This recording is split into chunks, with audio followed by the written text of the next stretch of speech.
My mother and Jess's dad are actually twins. So I did not have a sister growing up. So Jessica was the closest thing to a sister to me. So being that, we spent a lot of time together, and I have a lot of fond memories with her when we were little.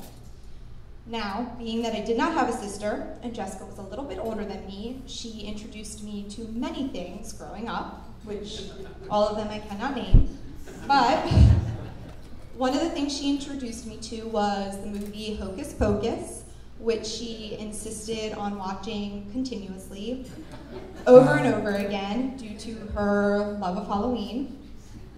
The other thing, being that I did not have a sister, that she introduced me to was the little known knowledge that boys, in fact, do not have cooties. Another movie, actually, which is one of my favorites till this day, that she introduced me to and I watched for the first time with you was My Best Friend's Wedding. I can clearly remember sitting in my aunt and uncle's basement in the Chiefs room. In the Chiefs room, we were sitting on the floor, 2 feet from the TV, obviously. And we watched this movie, and little did we know that 15 years later, we would both be married. And then, most importantly, Jessica introduced me to the musical stylings of the Backstreet Boys.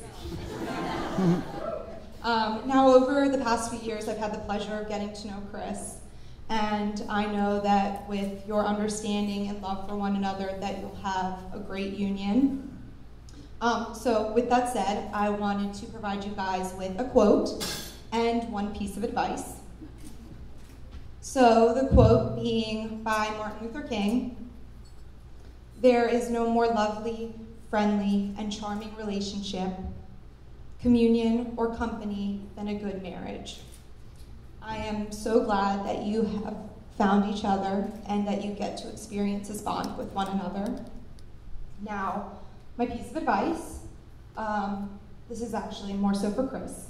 So, Chris, I would like you to, out of everything you've rehearsed and said and repeated today, learn to love and most frequently use the 2 phrases, "yes, dear," and "okay, just buy it."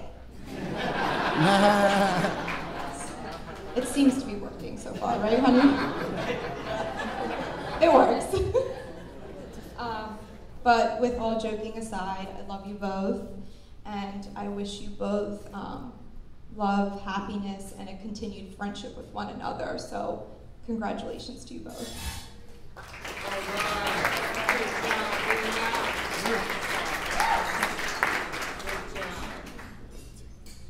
Thank you. I just want to thank everybody for coming. I want to thank Jess's parents for putting, everything together. I can't even begin to imagine what kind of goes into a thing like this. So we really appreciate it. It's been a phenomenal night so far. A round of applause for that. Little 21st century speech right here. I want to thank the bridesmaids, of course, and the groomsmen. It really can't be done without you guys as well. And I'm sure I can speak for Jess and Chris that we're glad that you're a part of this party, and thank you. I also want to take a moment to reflect on some of the people that couldn't be here as well. Our mom and our family recently passed, as some people may know.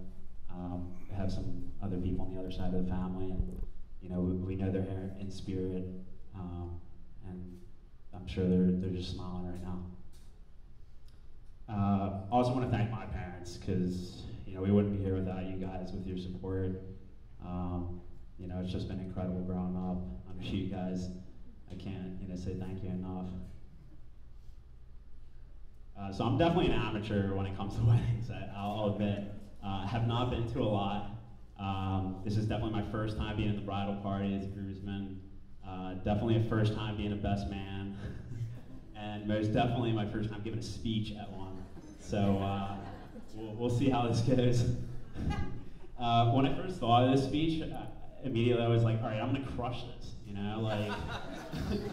it's unfair, like, you know, you're giving it to the brother, like, you know, I mean, I know this guy top to bottom. You know, it's almost like tying my shoelaces with my eyes closed or something. But in all honesty, you know, like most things in life, it's very tough to find, you know, the right words to explain things sometimes. But luckily I do have a few stories for you guys. Anyone that knows me and my brother knows we're pretty much inseparable, and you know, we get along as well as like any brothers can get along. I think we might have fight maybe like 10 times our whole life or something. I'm probably exaggerating there actually. And you know, that means a lot to me, and I found that interesting because, you know, anybody knows the more you know, hang out with people, you know, whether it's your friends, your roommates, you know, your girlfriends, or your wife. Just kidding.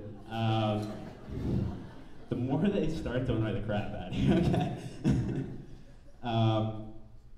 You know, we were quite the opposite, you and I. We were really activity kings. You know, anything you could think of, we did together. You know, we would get together on these crazy ideas and just be all about it from start to finish. Like, hey, do you want to start a club in our backyard? Like, let's steal wood from God knows where and just build it ourselves. I remember having dreams of like the Swiss Family Robinson, you know, like a kitchen in there and bedrooms to sleep in, nice like stairs going up. I was like, no question, let's do this right away. I gotta say that probably ended up being like the worst treehouse in the state, let alone the neighborhood. It was like nailed in the tree branches with like tarp. We almost killed my friend Dan like twice with this thing. But we went in that thing like every day I could possibly remember. Or what about that time when it was like, let's turn our basement into an amusement park, like rides and everything. We would take any piece of garbage we could get our hands on, as well as a treasure trove that was our basement. Thank you, Mom and Dad, for that basement. And we would turn it into what we called Funky Town, which I actually had a conversation about earlier today. With some people that know about this in this room. Actually, a lot of people probably. Yeah, you'd think something like that would last maybe like a year or two as well. Yeah, we had to get like forced out of there pretty much by like floods. We did not want to leave that basement. You're also probably imagining this like nice basement with like carpets and stuff, like really cool stuff, but it was probably the grimiest cellar known to man. My friends called it like the dungeon, I think, or something, right? We would actually make like haunted houses out of it. It was really kind of crazy, the stuff we were doing there. What about, hey man, let's put on some tights and pretend like we're in the WWF, like wrestling. There are videos, no lie to this day, of us like fighting pillows and stuffed animals with full color commentary and like theatrics, like walking out the smoke and stuff. And it probably is me wearing tights in there somewhere. Not sure. I remember, Chris, you keep like the win-loss records posted all over the place, you know? You're our stat guy. Or what about, hey man, let's tie the dog up to a sled and see how fast he can pull us. I'm pretty sure we were 5 miles per hour away from hitting 88 dog sledding into the future on that one. We're walking past an abandoned Power Wheel on somebody's trash, stripping the motor, getting our friends together and paint it, and start racing down hills together. I'm pretty sure we were like 14, 15 years old when we did that too. Nana knows what I'm talking about. And honestly, that's like an example of maybe like 20% of the stuff we did together. You know, and somewhere between being born and now, I was like, I probably have the coolest brother known to man. You know, someone that's always up for fun, no matter how dumb it seems. You know, someone that will stay there the whole time. Someone you can trust. And I know you'll have that with Jess. You know, you guys will always be there for each other, and I'm happy for that. Not a lot of people get the chance to go to college with their brother as well. I was very fortunate. For those who don't know, we went to the best school in the world. the Pennsylvania State University. We have a lot of fellow alumni here, I'm sure. I actually just met my father's roommate.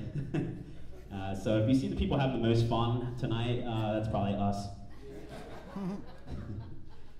So I was able to live with my brother for 2 years. You know, we were able to continue that relationship we had as kids. You know, whether it was going to football games together, taking me to parties, helping me out at school, we were the same major together. He was always there when I needed him. There's actually one time I can remember clear as day when I got into a fight. It was at the lacrosse house at Penn State. I won't go into how it happened other than it involved beer and an idiot.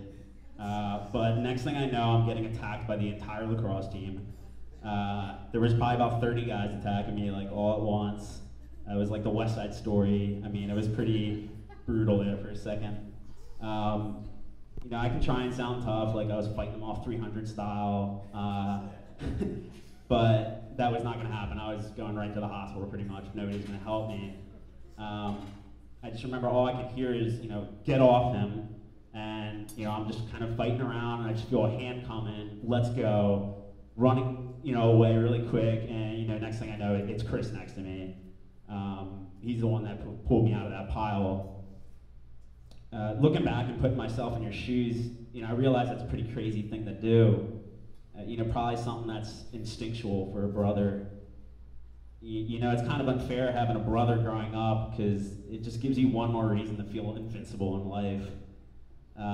You know, I've always felt protected by Chris growing up.